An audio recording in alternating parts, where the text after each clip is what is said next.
real quick one. My understanding is what Senator Manchin put on the table, which you referenced in your statement, was it a final offer? It hadn't been rejected. It was kind of a process that was underway. What is the process now? Are you working through proposals? Is staff dealing with policy issues? Where do things go from here in terms of the actual proposal?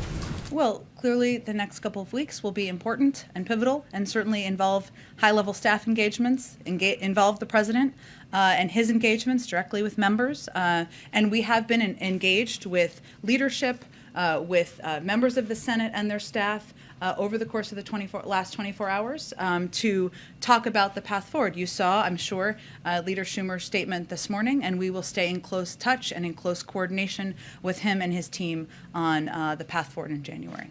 Go ahead.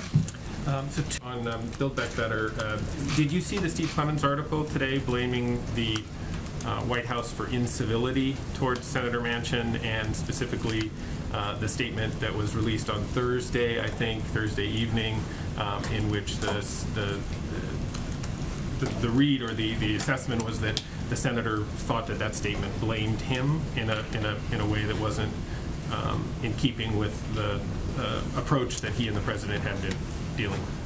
I have not yet read his article. It's been a busy day, but I will tell you that our intention, I think if you look back to last Thursday, was to provide an update on the future of Build Back Better. And I think it is not a secret where there is opposition to Build Back Better moving forward and where there is support, which is the vast majority of the Democratic caucus. That was not intended to be directive or hurtful, but to be a statement of fact.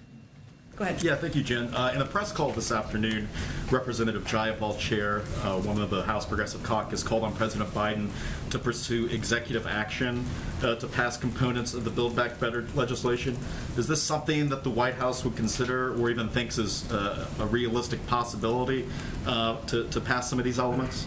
Well, I haven't had a chance to discuss Representative Jayapal's call with our legislative team. I'm not aware of that being under discussion. Obviously, we have used executive authority and executive action for a range of steps to make a range of progress, and the president has not hesitated to do that.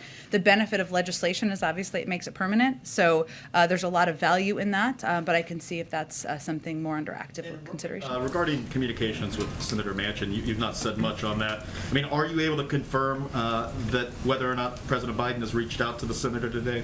I'm not going to detail contacts further. Go ahead. Thanks. Just to drill down a little bit on that, moving forward, you've already taken Senator Manchin to the woodshed. You going to invite him back into the fold? Are you going to try to reach out to him? Of course, and we conveyed yesterday that. And secondly, And I would also note the last sentence of my 2 sentences of the statement was, but we will not relent in the fight to help Americans with their child care, health care, prescription drug costs, and elder care. The fight for Build Back Better is too important to give up. We will find a way to move forward next year. It also made clear that we absolutely want to work with Senator Manchin and all Democrats to get this done. are you going to work with try to bring GOP members into the fold? We would certainly welcome their efforts, or whether their support for lowering costs for the American people and driving up economic growth. We would.